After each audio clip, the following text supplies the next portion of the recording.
Hi guys and welcome back to the Mighty Blues. My name is of course Cameron and welcome back today to another live stream. It is the live game review to Everton's 5-2 victory away from home last night against Fleetwood Town in the Carabao Cup third round. I hope you enjoyed that little intro there. We are live, don't worry, it's not a video, we are live. I've just figured out a way to put the intro before the live stream starts, so let me know if everything worked okay and the sound was okay and it looked decent. But we are going to talk about last night's game, of course, today. A really good win for Everton. Really good first half. Absolutely fantastic. Completely dominated. Richarlison obviously getting on the score sheet a couple of times. Fantastic first half performance by him. Bernard really involved. And then the second half, couple of mistakes allowed Fleetwood back into the game, and we sort of give them, you know, the momentum, and we allowed them the confidence to sort of get at us. Give fairness to Fleetwood. They changed their shape a little bit going into the second half. They pushed up a bit more. They started to put a little bit more pressure on us, and they sort of nullified the likes of Bernard and, you know, other midfield players, Iwobi as well, until sort of the back end of the game. But ultimately we went on to score another 3 goals, of course, after the 2 mistakes, and we won the game. And we're in I was going to say we're in the hat then for the next round, but we know we play in the next round. Of course, we play West Ham next Wednesday. That game, by the way, is not televised. However, you will be able to buy a £10 match pass on the Carabao Cup website to watch it. I know it's absolutely ridiculous and astronomical that you've got to pay £10 for one game of football, but there you go, it's not being televised, so that's the only way legally to watch the game, I believe, in the UK anyway. I'm not too sure about America and other places, but anyway, we're not here to talk about that. We're here to talk about last night's win. A big win again for Everton Football Club, second 5-2 win within the space of a week. When was the last time we scored 5 goals consecutively in 2 games within a week? I don't think we have.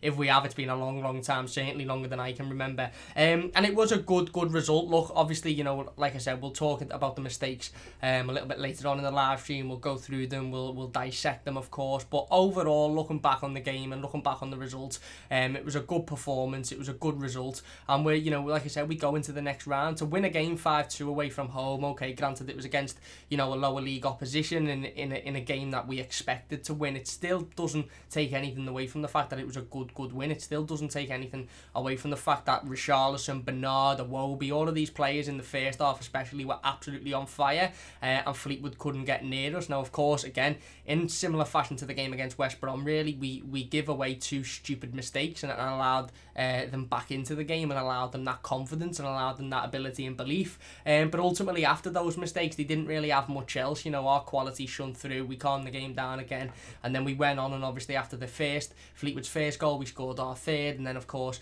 they scored their second, and we went quickly to score the fourth and fifth and won the game. And at the end of the day, that's all you can ask for. Couple of really standout performers yesterday. Niles Nkunku again coming in at left back, another absolutely fantastic performance. Picked up Man of the Match award after last night's game, his second Man of the Match award in the space of a week. 2 Premier League starts, then 2 senior starts for Everton Football Club, and 2 Man of the Match awards for Niles Nkunku, and he absolutely deserved the pair of them. He was brilliant once again yesterday. He was absolutely fantastic. John Joe Kenny on the right hand side again. Decent enough performance by John Joe Kenny. Would have liked to have seen him challenged a little bit more defensively. Similarly with Niles Nkunku, really going forward again, absolutely unbelievable. And this isn't his fault, but I would have liked to have seen him being challenged a little bit more defensively, because obviously we don't know their capabilities as defenders yet. We know certainly with Niles Nkunku that he's absolutely fantastic going forward. But it'll be good to see him be challenged defensively within the next couple of weeks or so. If he,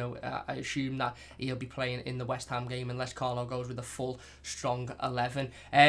But again, like I said, similar with John Joe Kenny, had a decent game. Obviously the midfield, Bernard in that first half was absolutely fantastic. Richarlison was running the show, and Carlo Ancelotti made a couple of changes to the side that faced Salford City. Obviously we knew there was going to be quite a few changes from the team that beat West Bromwich Albion with the weekend, and I think a lot of us assumed that Carlo Ancelotti would go with the same starting 11 that played against Salford last week, but he didn't. He had Dominic Calvert-Lewin and Richarlison up there, and I think that it surprised a lot of fans. It certainly surprised me. There was always going to be one of 2 ways that Carlo Ancelotti was going to approach this game. It was going to be play a weakened team, if you like, or a side without the likes of Dominic Calvert-Lewin and Richarlison in, similar to the one we've seen against Salford, and just hope that they go out there and do the job. And then if they don't go out there and do the job, bring on your star players if need be to go out there and win it, or alternatively play a strong enough team, play a couple of the players that are playing in the Premier League week in week out, get the game won nice and early, and then take them off so they don't risk injury. And I think Carlo Ancelotti went for the latter.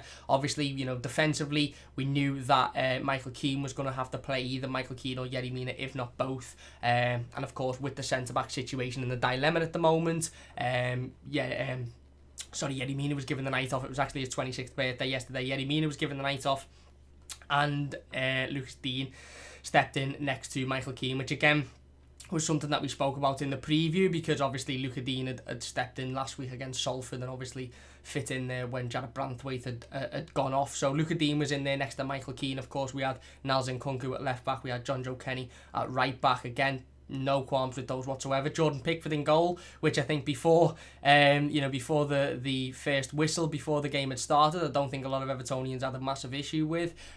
Strange situation with João Virginia, obviously being handed a new 4.5-year deal on Tuesday and then not even in the squad yesterday is a little bit mad. I don't know if it's through an injury or whatever else, but again, strange situation with João Virginia. But Jordan Pickford was in there, another strong, obviously bit of intent from Carlo Ancelotti. Midfield was to be expected. You had Delph in there, you had Sigurdsson, you had Bernard, you had Iwobi in there, and then of course front three of Bernard, Calvert-Lewin and Richarlison. And Calvert-Lewin and Richarlison, I think, were the two that surprised a lot of Evertonians and made the intent known straight from the off that Carlo Ancelotti was going out there to kill this game off early and then take those players off to give them a little bit of a rest ahead of Saturday's Premier League game against Crystal Palace. And that was the intention, and that was what we done in the first half. We were absolutely fantastic in that first half. Richarlison absolutely running the show as you would expect him to do.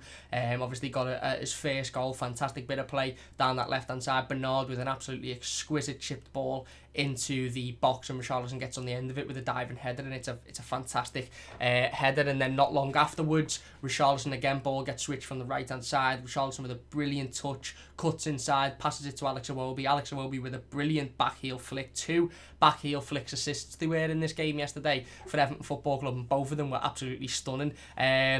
Iwobi with the back heel flick, and Richarlison gets on the end of it, and it's 2-0. And all of a sudden, again, we're continuing to put pressure on Fleetwood. We're continuing to control the first half. They're not really getting anywhere near us. I think we had 93% of passage completion. We had 70-something% of possession in that first half. So, you're going into the second half, you're going into half time thinking this is working for Carlo Ancelotti, this is working for Everton. What we are doing is we're controlling this game, and we're comfortably winning it at the moment. And the players that Carlo Ancelotti has obviously brought in, your Richarlison, your Dominic Calvert-Lewins, to do those jobs, have done them okay. Dom wasn't massively involved in the game and didn't have his greatest game, but certainly Richarlison obviously getting on the score sheet twice and absolutely running the show. He had another couple of opportunities where he probably could have got another 2 or 3. And I think we go in at half time and you're sort of thinking, right, okay, go out there, get a third goal early on, and then we can take Calvert-Lewin off, we can take Richarlison off, we can maybe look at taking Lucas Digne off as well,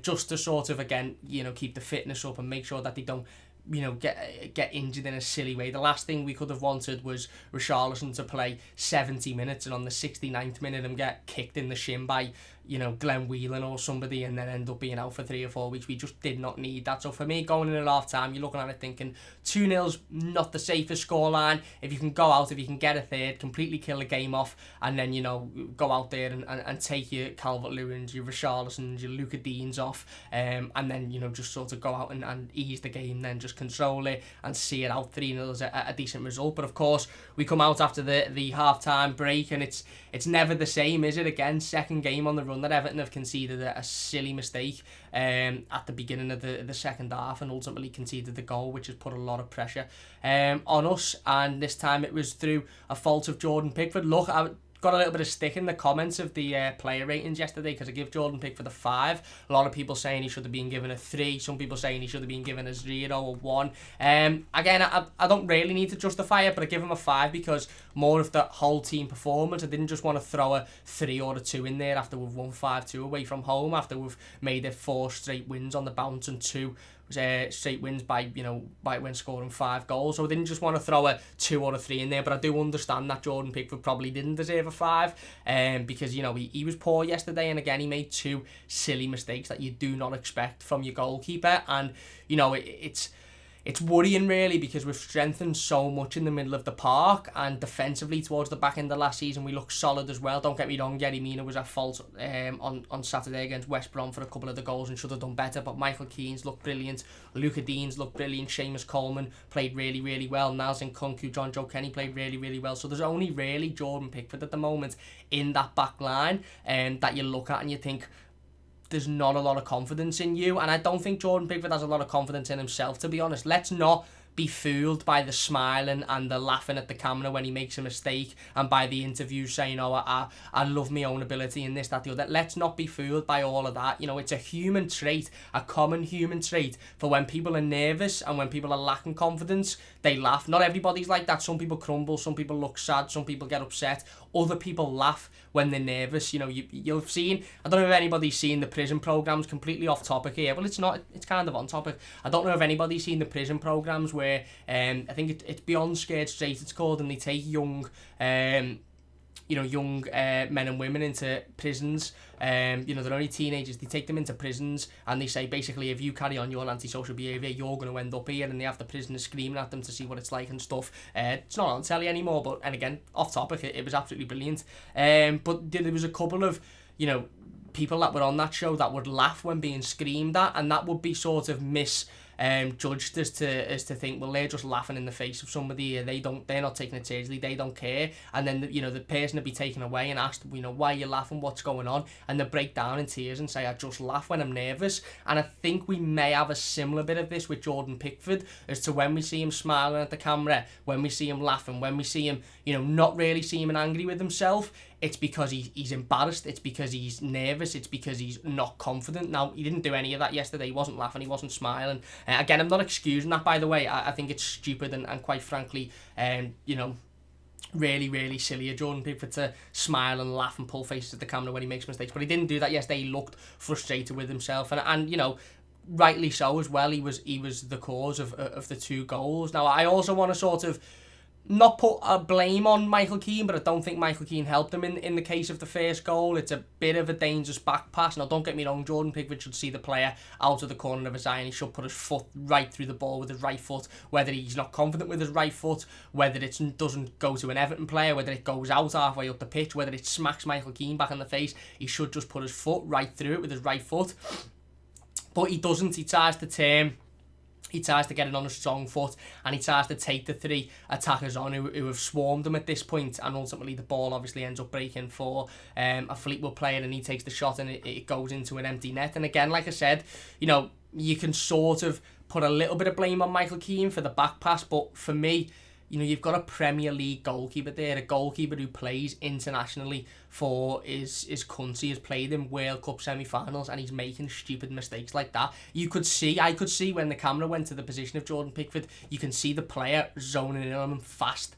All he needs to do at that point was either hit it back at Michael Keane and say, get rid of it, why have you given me it in that situation, or put his foot directly through it and launch it up the pitch, and then say to Michael Keane, don't be giving me the ball in those situations, there's players running at me. But he doesn't. Again, I think he just tries too much, he just tries too hard, his concentration just completely lapses, and he doesn't know where he is, and he thinks that he can take a touch, put it on his left hand side, and then hit it up the pitch to somebody, and he doesn't. By the time he's turned around, there's players swarmed on him, and we've conceded the goal. And again, I think it's a lapse in concentration. I think it's him being unaware of his surroundings, similarly to the second goal, which we'll talk about in a moment.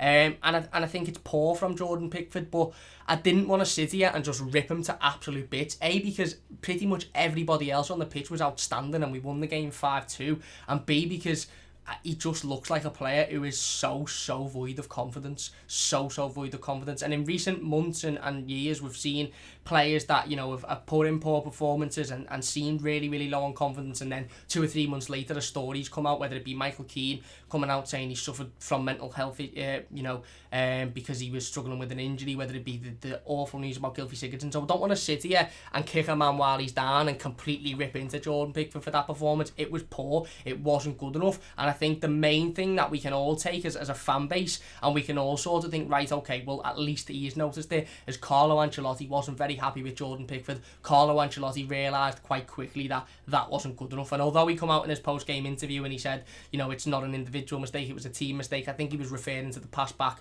by Michael Keane. You could see him when the camera went on Carlo Ancelotti after we'd conceded that first goal, that he was not happy whatsoever with Jordan Pickford. He was not happy whatsoever with the fact that Jordan's trying to turn around and take, you know, 2 or 3 men on instead of just putting his foot through it. But again, the lad is very, very clearly void of confidence. There's very clearly a problem there, and that's why I said in the instant match reaction, somebody needs to take Jordan Pickford into a meeting room, sit down with him and say, you need to open up. None of this, no, I'm, you know, there's nothing wrong, I'm a professional, I'll get on with it. What's going on? Because it just seems like there's something else on his mind at the moment, and I don't know whether that's because there is, or whether that's just because he has these mad lapses of concentration which cause mistakes. I don't know. But, you know, ultimately it's not good enough. We cannot go into a season with a keeper that, you know, you can't even trust with a simple back pass. We cannot go into a season with a keeper that you're thinking, you know, don't let it go anywhere near him because he's going to make an absolute blunder.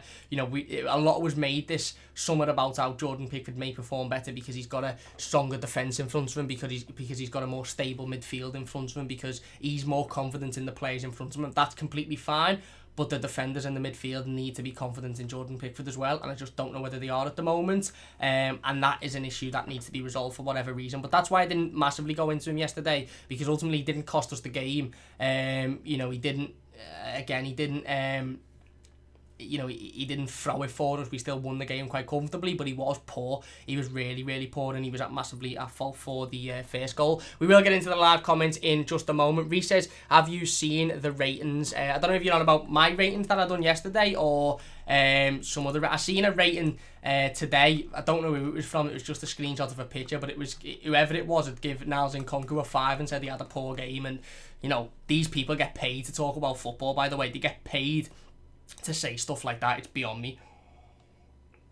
But anyway, like I said, Jordan Pickford's at fault for the first goal. We give it away, and ultimately at the end, you know, if anything, this situation just caused us more hassle because we just made it a lot more difficult for ourselves. We made the game a lot more difficult for ourselves. I'll reset the FIFA ratings I have. I was going to do another video on the FIFA ratings actually, and I might still do a separate video where I sit down and I just talk about how awful EA are because they're disgusting, but I'm not too sure yet. But yeah, like I said, you know, we go 2-1 up. Sorry, we go 2-1 up. They scored, obviously, it becomes 2-1. And again, like I said, we put ourselves under unnecessary pressure by allowing them back into the game, by allowing them a little bit of hope, by allowing them a little bit of, you know, excitement and you know, giving the momentum their way. Now, this game could have been quite easily finished off within the opening 10 minutes of the second half. If we wouldn't have conceded that goal and Alex Iwobi goes up the other end and makes it 3, their heads completely drop, and then we take Richarlison off, we take Dominic Calvert-Lewin off, we take Luca Dean off, and we just completely, you know, we see it out.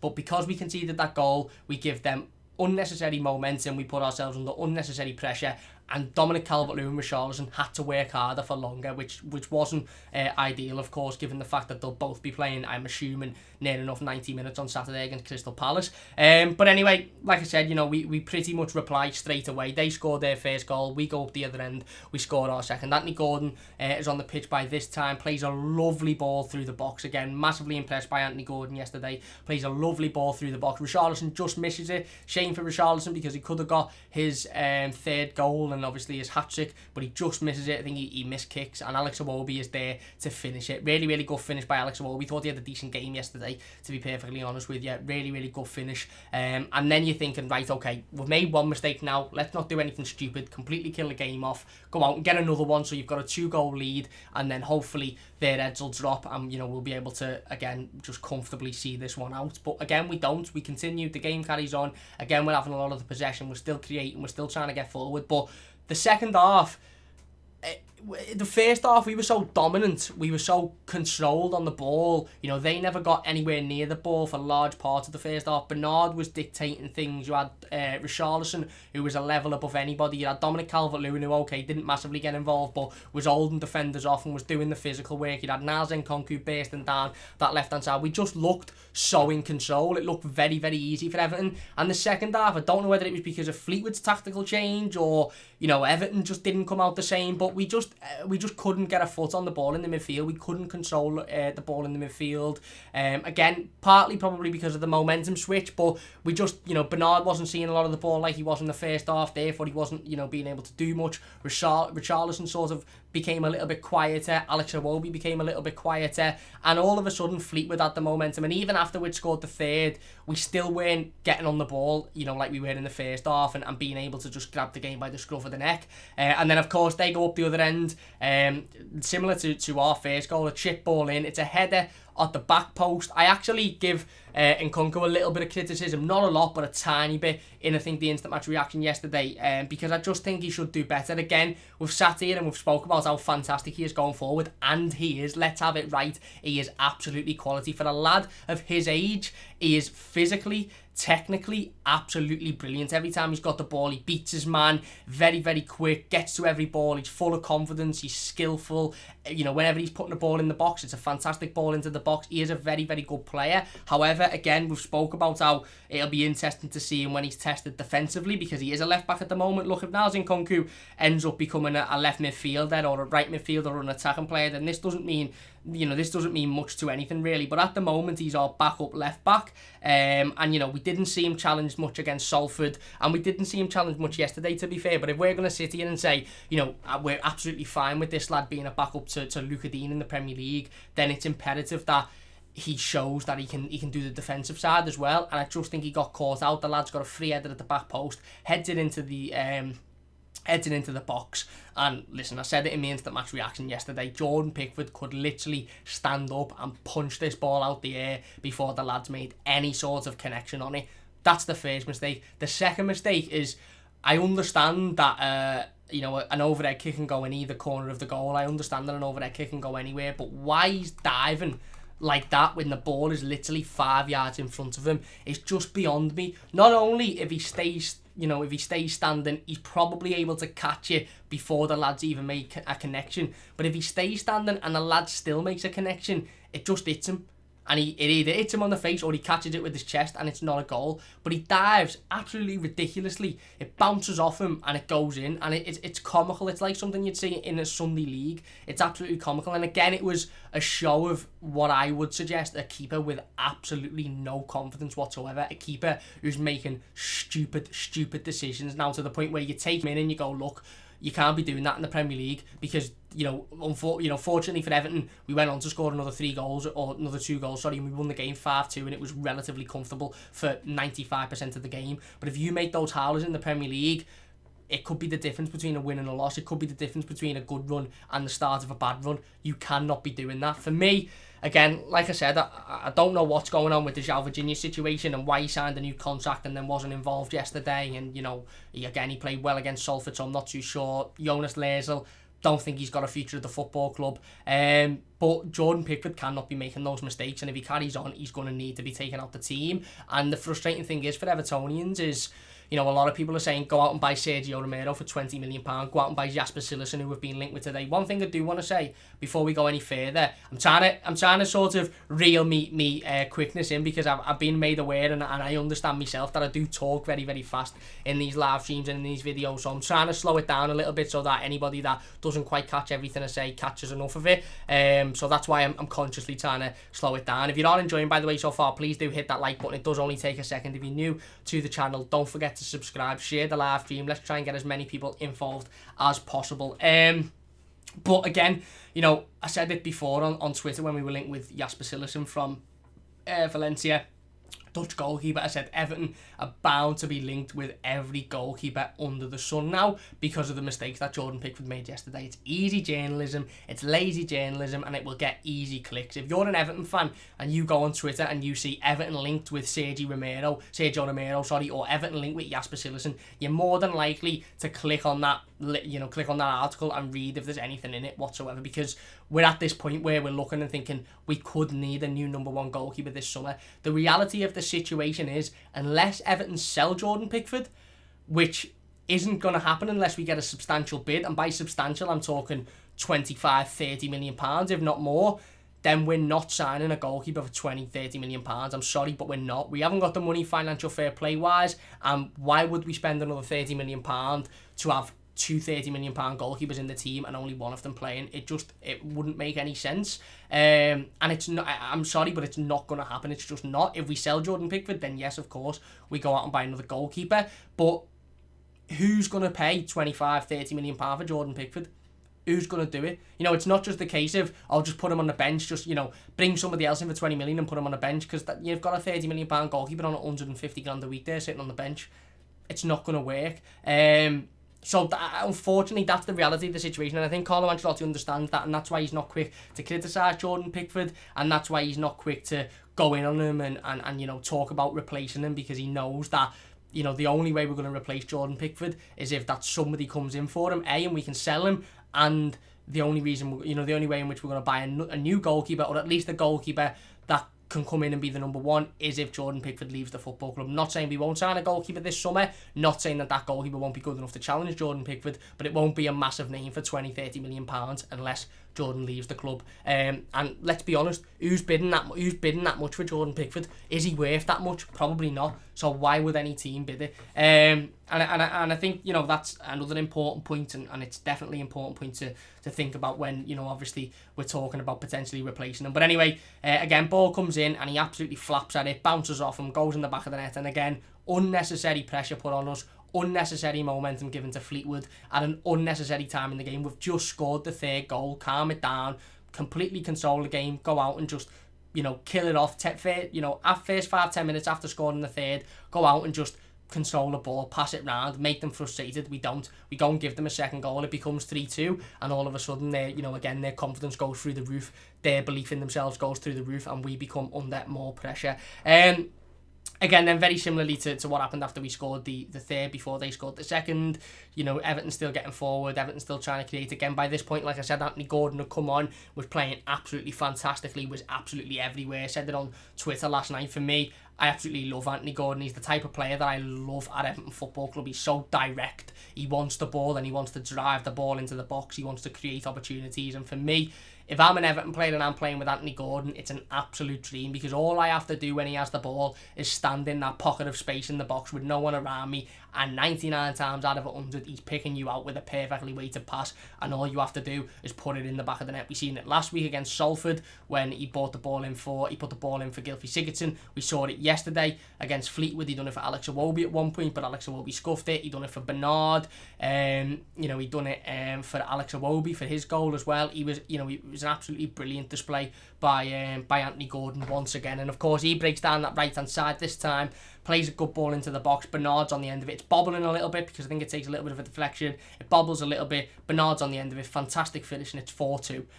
And now you're sort of sitting back thinking, don't give them a third goal. Don't do anything stupid. Don't put us under unnecessary pressure. And luckily for Everton, we don't. We carry on, continuing to play well again. Nelson Kunku at left back, absolutely fantastic. Breaks down that left hand side. Really, really nice chip ball over by Luca Dean. And Kunku gets it, breaks into the box. Fantastic bit of skill. Back heel. Moise Keane's on the end of it. He's come on at this point. Moise Keane, to be fair to him, playing with a really, really good finish right into the back of the net, and it's 5-2, and at this point the game's well and truly done. Again, I think the final whistle goes straight after that, and we've won the game, and again, a good result and a really good performance on the whole. But it's mad to see us sitting back saying we've won a game 5-2 away from home for the second time. Well, we were at home on Saturday, but we've won a game 5-2 for the second time in 4 days, and in both games there's been areas we can improve on. It's absolutely mad, but that's the reality of the situation. We give away 2 stupid goals yesterday that could have been avoided.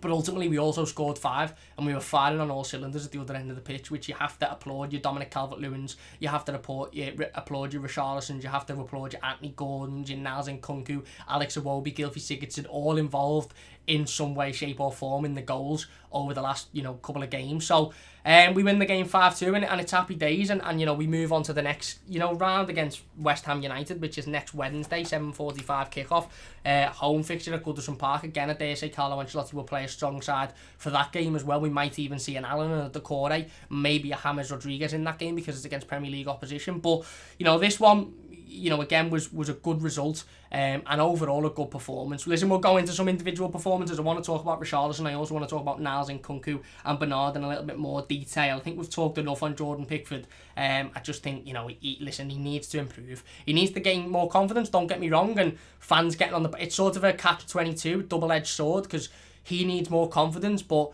with him not having confidence, he's making more mistakes, and then fans are getting on his back as a result of those mistakes, and then he's losing more confidence through that. But it's understandable, because ultimately if he does that in a Premier League game, it's not good enough whatsoever, and he needs to find that confidence in himself, a little bit like Michael Keane did towards the back end of last season. But I do want to get into the live comments. Let me know as well, by the way, about the whole speed thing and me talking dead fast. Can everybody understand me? Am I going too fast? Is it okay? Am I understandable? If you're not enjoying, please do hit that like button. It does mean a massive amount to me. If you're new to the channel, don't forget to subscribe as well. We've got loads of content coming. Of course, we've got the live game preview to our Premier League fixture against Crystal Palace. That will be tomorrow, 5:15 PM. We're going to be joined by a special guest for that one. And then, of course, we've got the weekly news roundup update tomorrow as well. We'll be talking about all of the latest Everton news. We're going to be talking about the Carabao Cup in a little bit more detail, talking about Lewis Gibson, talking about a centre-back update as well. Fabrizio Romano was given a little bit of an update on potential incomings for Everton. Don't forget to share the stream as well on social media if you can. It would mean a massive amount to me. Reece says, hello everyone, how are we doing? I'm not too bad, mate. Andy says, evening Cam, decent win last night. Nkunku was class, hopefully a long-term replacement for Dean. Yes, we're going to talk about Nkunku in a minute. Kieran EFC123 Pulitzer says, hi mate, hope you're doing well. Wimmy says, Cam with a tech wizardry, how are you doing, lad? All the blue people, I'm not too bad, mate. Did you like that? Was that alright? That little intro at the start of the live stream, the sound was alright on it, wasn't it? Just, again, like I said, I found out how to put it in, so happy days. Hernandez says, hello Cam, hope all is well. Sad how a bad performance from Pickford and treatment of Keane has overshadowed the great victory. You're spot on, mate, you're spot on, and that's why I didn't want to go in there in the player ratings and go, Pickford a 1, blah blah blah, he was this, he was that, because we won the game of football and he's not the only player on the pitch, and ultimately it was a good win yesterday, and we need to keep this positivity. I know the expectation was to go out and win, but we should know of all fan bases, we should know as Evertonians that, when Everton are expected to win, we don't always go out and win. So the fact that we're winning games that we're expected to win now, and we're also winning games that some probably don't expect us to win in the Tottenham game, it's really, really positive, but we need to keep that positivity. We need to keep that creativity. We need to keep that momentum going into the next few games, because ultimately, the lads are going out there and they're winning, they're scoring 5 in consecutive games, so we can't be too disheartened, although it's important to bring up the Pickford mistakes and the issues that he has and talk about them, because they're blatant there to see. Reece says, now how can we not start Nkunku now? The lad looks like he's one of the best left backs in the world already. Again, it's going to be difficult, obviously, because we have got one of the best left backs in the world in Luca Dean. So it's going to be difficult to get Nkunku in there, certainly in Premier League games. I dare say he'll be in there for the majority, if not all, of the Carabao Cup games, and probably the FA Cup games as well. But the Premier League is a different story, of course. That will be difficult. But listen, ultimately, we have to be able to adapt, and we have to be able to bring him in, and he has to carry on improving, and he has to carry on impressing Carlo Ancelotti. Jason says, good win last night. Pity Pickford was back to being a joke. Well, it was a good win, you're right, but again, he does need to massively improve. He wasn't good enough whatsoever yesterday. And Anders says, not streaming in the US. I assume you're talking about the West Ham game there. Wimmy says, because we have Dean, Reece, and because we have Dean, Reece, and Dean is better. He also says, what treatment of Keane and Anders? Andy says, a bit random, but are we going to get a sleeve sponsor this season or not? We don't know at the moment, to be honest. I don't know that. Listen, that could be done halfway through the season. That could be done within the next couple of weeks or so. We don't know. We'll just have to wait and see on that one. Wimmy says, someone played Moyes a good ball to feet, he scored, being saying this. Yeah, and I didn't know that. I heard the commentator say yesterday he scored 3 goals in his last 3 starts for Everton, which is a decent return, to be honest. And look, I don't know what's going on with Moyes Keane. I've got him written down here to talk about as well. I don't know what's going on with him at the moment. I think it's not, in my opinion, it's not looking great. He's looking like a player that is seeming like he may want out, seeming like he's not happy, seeming like he's not settled. Obviously, he would not have been happy to have been on the bench yesterday, but Carlo Ancelotti had to go with the stronger side to guarantee a result, and he did just that. But again, it's a difficult situation for Moyes Keane. It really, really is. Reece says, I'm pushing Nkunku up to the left wing, move Richarlison onto the right, and drop Gomez for Rodriguez.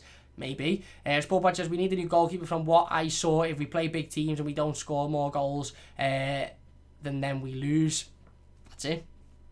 James says, another win, mate. Cam, get in. There you go. Another win indeed. JP says, use the Arteta money to buy a new keeper. That's long gone, JP. William says, nah, Reece needs to work on the defensive end, but he is a great left back. But he is a great backup.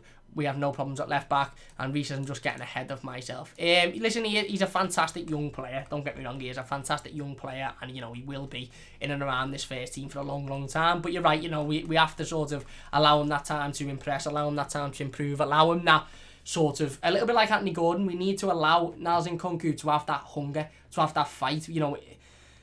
It would be silly, in my opinion, for us to go after 2 games, right, okay, you're going in and you're playing in the first team, whether it be left back, whether it be left wing, you're going straight in, you're playing in the first team. For me, Carlo Ancelotti's doing fantastically well with Nkunku, and same with Anthony Gordon, and saying, keep working harder. Keep going out there, keep impressing, keep knocking on the door, keep improving every single week. And, Anthony Gordon knocked on Carlo Ancelotti's door last week and questioned why he wasn't in the first team, and Ancelotti said he loves that ambition, he loves that want, and Anthony Gordon again come on yesterday and performed really, really well. Again, we sort of need to keep that up with Niles Nkunku as well. But on Nkunku, let's talk about him for a couple of minutes then, because he was absolutely outstanding again. Listen, I don't want to focus too much on the defensive error, because it was more an error of Jordan Pickford that we conceded. He does need to improve that, and he will improve on his defensive work, but ultimately he hasn't been tested whatsoever, and that's because we haven't really come up against any top quality opposition for him to be tested against. But going forward, what a player. What an absolutely unbelievable talent. Once again, 2 senior starts for Everton Football Club, 2 man of the match performances, and for a player who coming in the summer and we all sort of felt, right, okay, you're going to go into the under-23s and you're going to have a season in the under-23s, and then maybe, if Bain stays on another season and retires at the end of next season, you can come in and you can, become the backup left-back next season.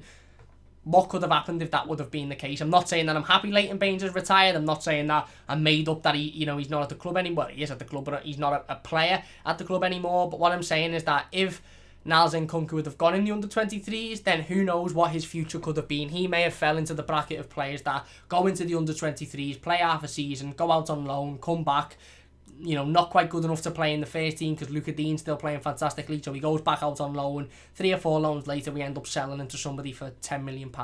It could have been another one of those situations, but because obviously Leighton Baines has left the football club, Niles Nkunku has been given that opportunity to become the backup left back, and in the cup competitions, the game against Salford, the game yesterday, he's been given his chance to impress, and boy has he impressed. He was absolutely outstanding once again yesterday.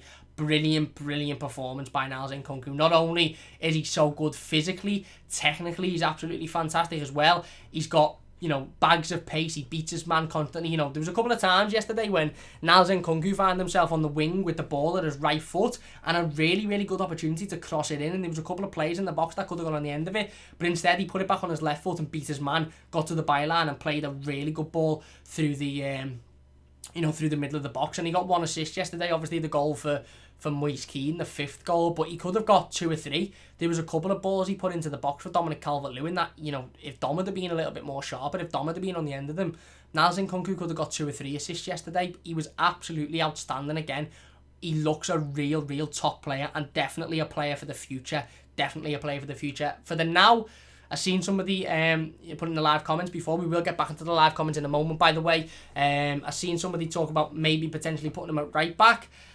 I'm just not sure that would work. I think he loves his left foot. I think he's quite dependent on his left foot. I'm not saying that he wouldn't do a job at right back going forward, but I just think he's very confident on that left-hand side, and his ability clearly shows on that left-hand side. I think at the moment he is in a really good position at the club. He's improving when he's being given his opportunities. I think he'll be in the 18 on Saturday. I think he deserves to be in the 18. I think Carlo Ancelotti will have a lot of confidence in him if he needs to bring him in for Luca Dean for any circumstance in the Premier League come the future, if touch wood he doesn't, but if Luca Dean picks up an injury or a suspension or whatever.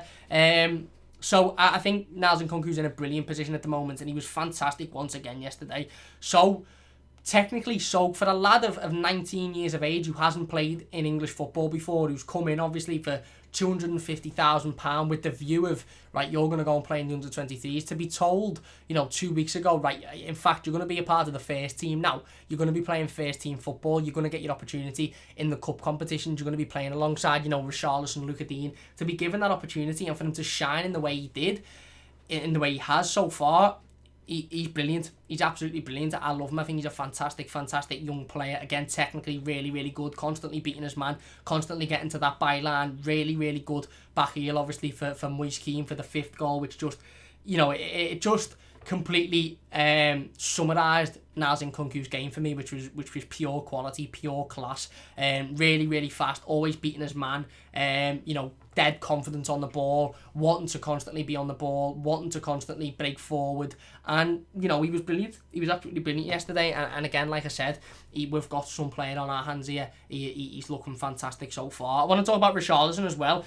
I thought this game was massively important for Richarlison yesterday. Really, really important for him. We've spoke over the last couple of games. The West Brom game and of course the game against Tottenham Hotspur on the opening game of the season, that Richarlison, needed a goal to sort of, kickstart his season. Of course, don't get me wrong, he was brilliant against Tottenham Hotspur, and he was brilliant against West Bromwich Albion as well. But he in both games, he looked slightly frustrated with himself by the fact that he didn't get on the score sheet. So I think it was a good decision for Carlo Ancelotti to put him in yesterday and then take him off after 60-70 minutes to give him that rest ahead of the game on Saturday, because I think yesterday was a perfect time for him to get on the score sheet and really, really kickstart the season. And he did it. He done it perfectly within 10 minutes. Good ball in by Bernard. Fantastic header.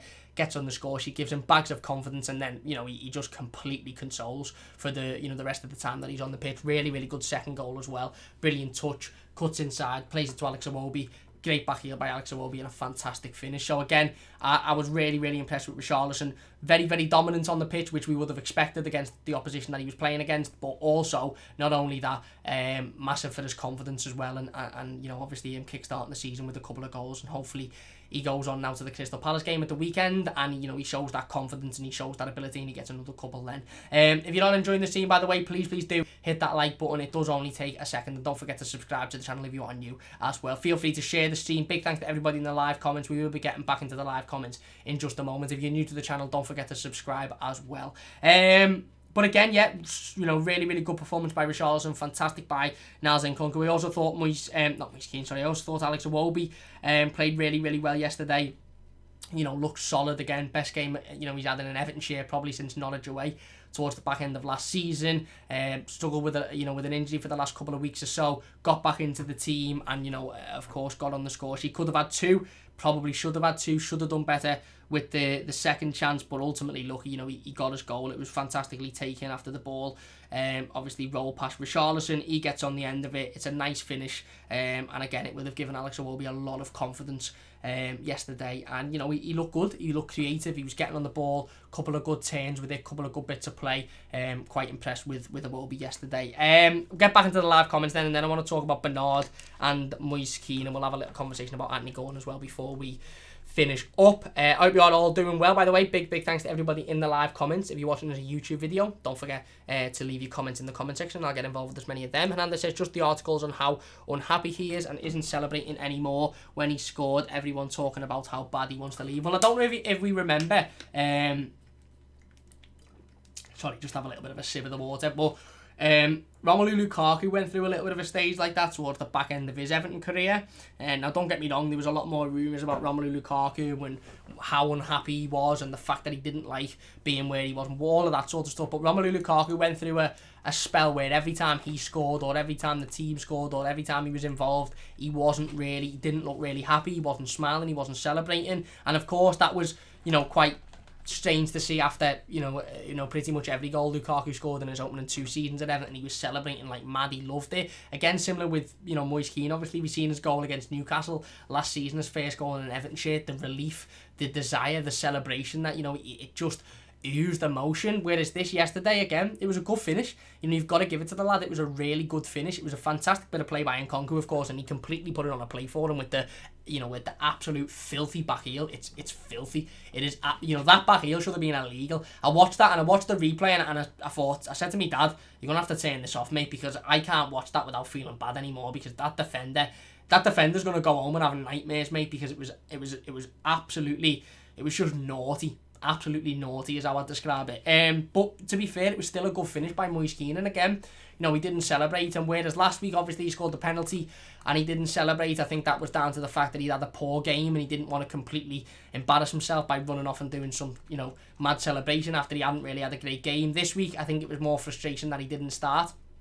And that obviously he was taking out the team for Richarlison and Dominic Calvert-Lewin. And I do think he's frustrated. And look, the Moise Keane situation's a strange one. We'll talk about Moise Keane a little bit more within the next couple of days and weeks or so. But it's a strange one. Ultimately, 2 or 3 weeks ago, if someone had said, do you see Moise Keane and Everton come the end of the transfer window, I'd have said, I'm 100% confident he'll be an Everton player at the end of the transfer window. If you'd asked me now, I'm 50-50. I would not be surprised if he leaves. I don't think he'll leave on loan. I think those rumours are a little bit silly. I just don't see why we'd loan him out.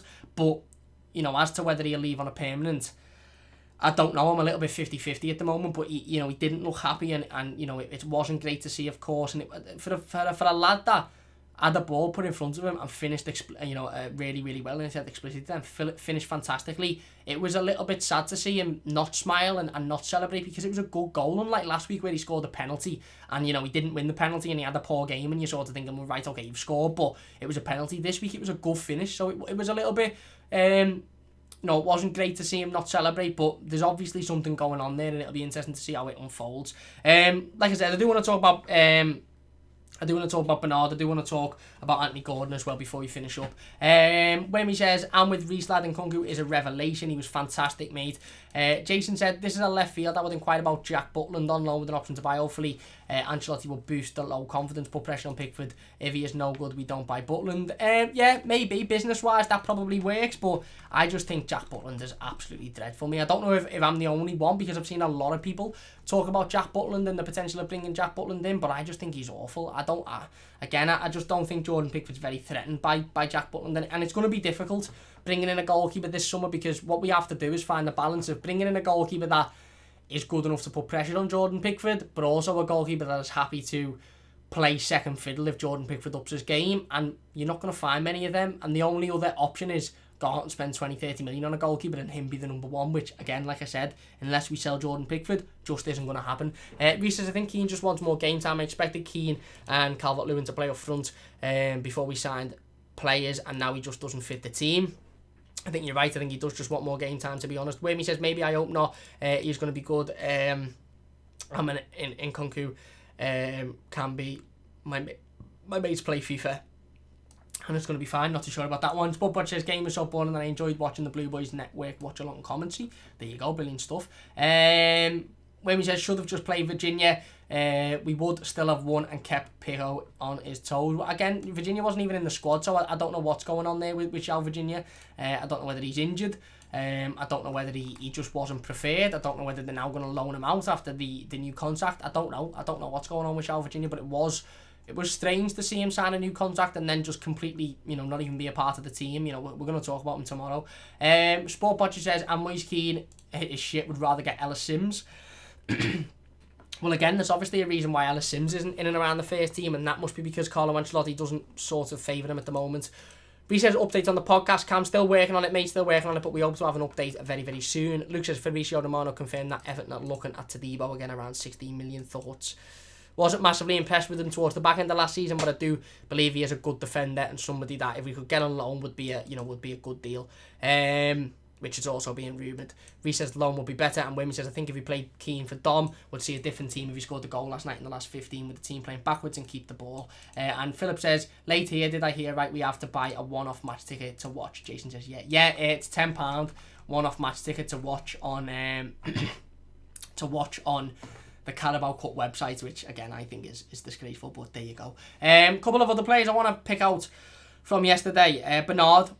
I thought Bernard played his best game in an Everton shirt for a long time yesterday. I thought he was brilliant. Again, first half, other than Richarlison, he was probably the most involved Everton player. He was the player that was in and around, constantly picking the ball up, constantly moving it forward, constantly getting involved, of course.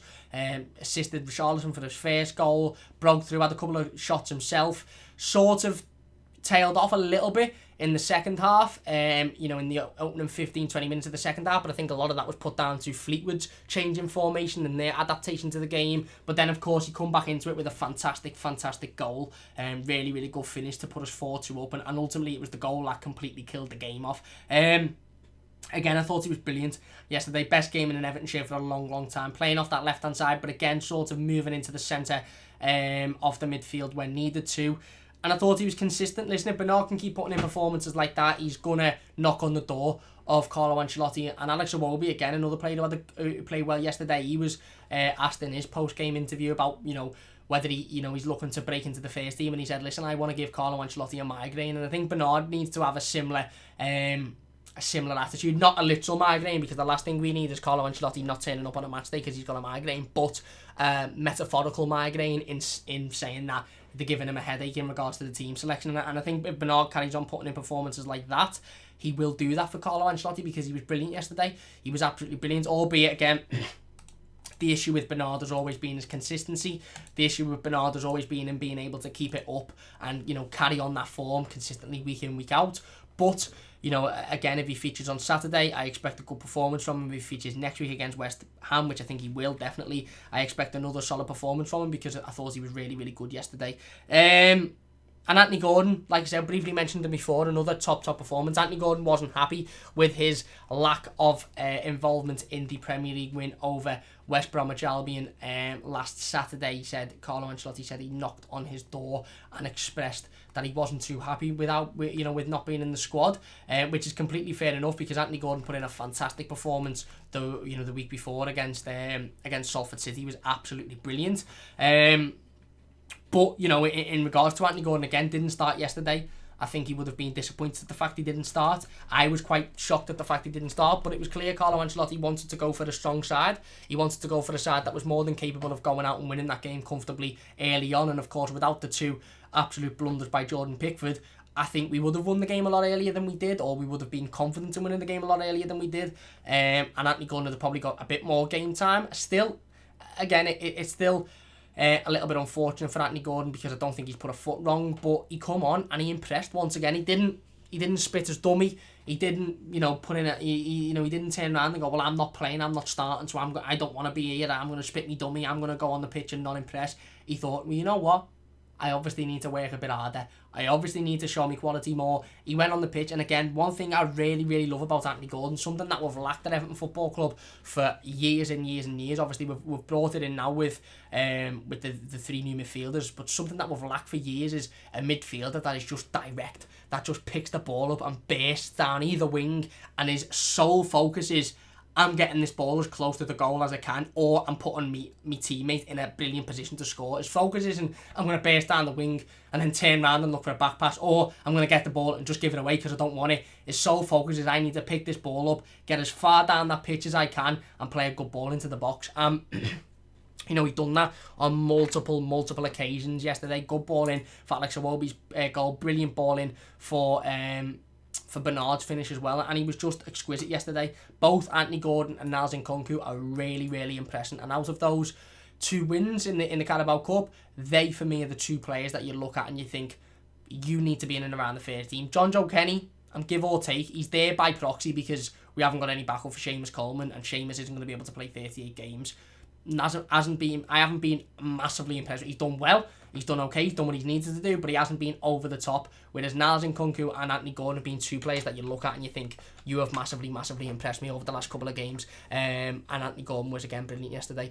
1878 says, yes Cam, yes mate, I hope you're doing well. Damien says, well said Cam mate, thank you very much. Ian says, so made up with Gordon and Nkunku, me too. Eugene says, Kenny on welcome Daily Everton fight. Again, John O'Kenny hasn't put a foot wrong, don't get me wrong, he hasn't put a foot wrong, and I'm not sitting here slagging him off. I just think he's been decent, but again, decent against League 1 and League 2 sides is different to being able to be decent in the Premier League. But again, we'll see. I assume we'll see John Joe Kenny in the Premier League very, very soon, and we'll be able to judge him then. Wayne says, Gordon is class, works his arse off and has a great attitude. Couldn't agree more, mate. Jay says, yeah, Gordon shows up the buggers who are going to sit back, that's for sure. You're spot on. Hernandez says also, now that Richarlison got on the score sheet, think he goes into the weekend with a ton more confidence. We'll bet him netting against Palace. Yeah, me too, and I think that was probably the prime reason to play him yesterday, is he's going to go into the game tomorrow with a lot more, on Saturday with a lot more confidence. Dave says the likes of Gordon and Nkunku make me lose patience with Keane. Fair point. Ian says, don't think Zaha is better than Gordon. There's an argument for it there. There's definitely an argument. There is a new partnership with Pair Match. You are right. Power Match. Sorry, we'll be talking about that in the weekly news update tomorrow.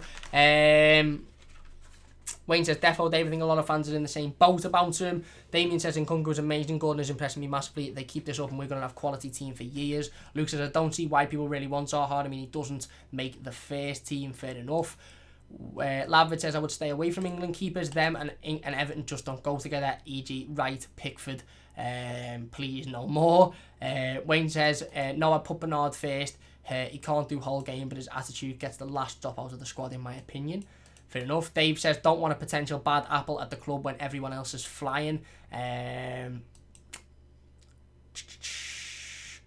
Lavit says, my sound was faulty last time. Would you replace Gomez and Bernard next game? Or at least have Bernard on the bench? I wouldn't replace Gomez with Bernard because I don't think Bernard's big enough and physical enough in the middle of the park. Don't get me wrong. Technically, he's very, very good and he's very fast. But the role Gomez plays, I just don't think it suits Bernard. But I'd definitely have him on the bench. I'd have Nkunku on the bench. I'd have Gordon on the bench. Let's reward these good performances with at least, you know, opportunities on the bench. And if that means Moise Kean drops out of it, so be it. But then again, Moise Kean scored a really, really good goal towards the back end of yesterday. So again, he probably deserves a spot on the bench at least on Saturday. Wayne says, I'd sell Moise Kean and give Ellis Sims a chance. He can't do any worse. Spend the Kean money on Zaha.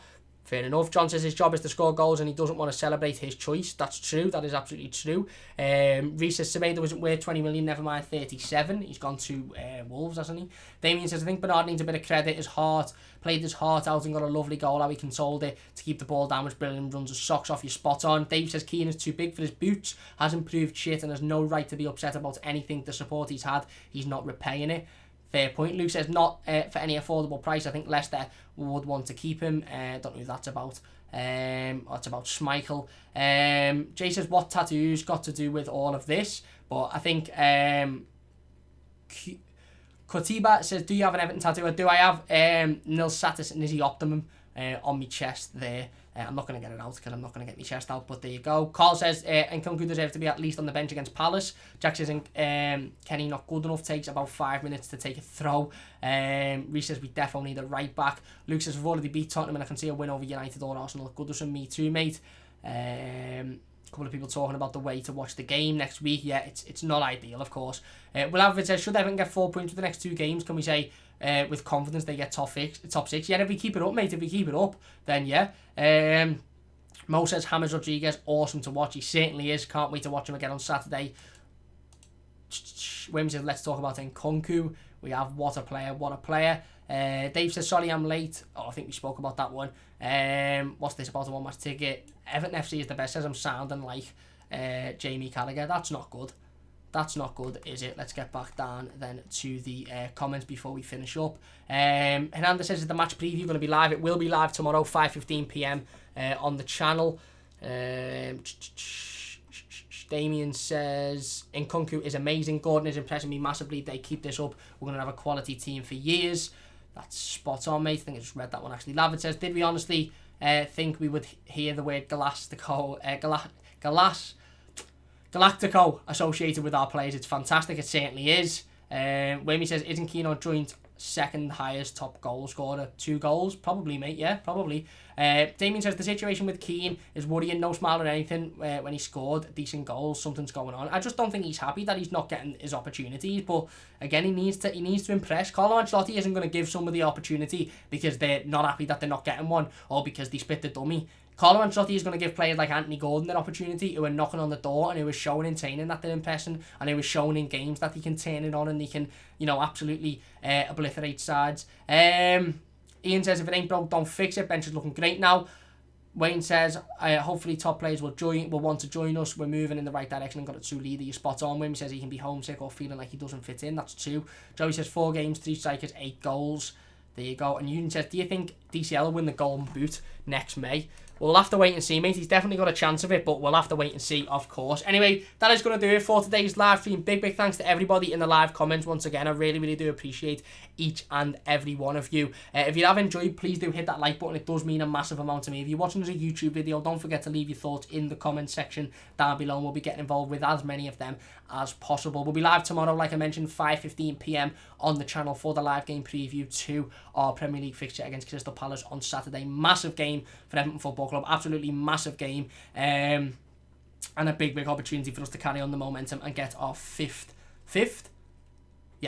straight win on the bounce and just absolutely solidify what a good start to the season it has been. It'll be a difficult game. We'll talk loads about it tomorrow, 5:15 p.m. live on the channel. Don't forget to join us. We'll be going through our predicted starting 11, score predictions, etc. And then, of course, we will have the weekly news roundup video up on Friday tomorrow as well, going through all of the latest Everton news. Big thanks for watching. Big thanks to everybody for watching live. Big thanks to everybody for getting involved in the live comments. Massive thanks to everybody for watching as a YouTube video as well. Jay says, the point is there's more Blue Boys working harder. That's the right way round. Spot on. Reese says, take care, everyone. Thank you very much, Reese. Eugene says, see about the toffee. See you tomorrow. Cheers, Eugene. Wayne says, take care, guys. Hit the like. If you could hit the like, it would mean a great deal to me. Wayne says, DCL got no chances. DCL got no chance, misses too many chances, but he scores an awful lot as well. He missed a one-on-one yesterday, which was poor, but, you know, again, we won the game 5-2, so doesn't really matter. Philip says, see you all. See you tomorrow, Philip. Luke says, see you a lot tomorrow. Thanks, Luke. See you tomorrow. Wayne says, take care, lads. Cheers, Wayne. Carl says, take care, everyone. Sorry, take care, Cameron, everyone else. Thank you very much, Carl. And Wayne says, bye, Blues. See you later, Wayne. See you later, Dave. Big thanks for watching. If you could hit the like button, it would mean a great deal to me. Like I said, if you're new, please do subscribe. We'll see you tomorrow, 5:15 p.m. for another live stream. Massive thanks for watching. We'll see you soon.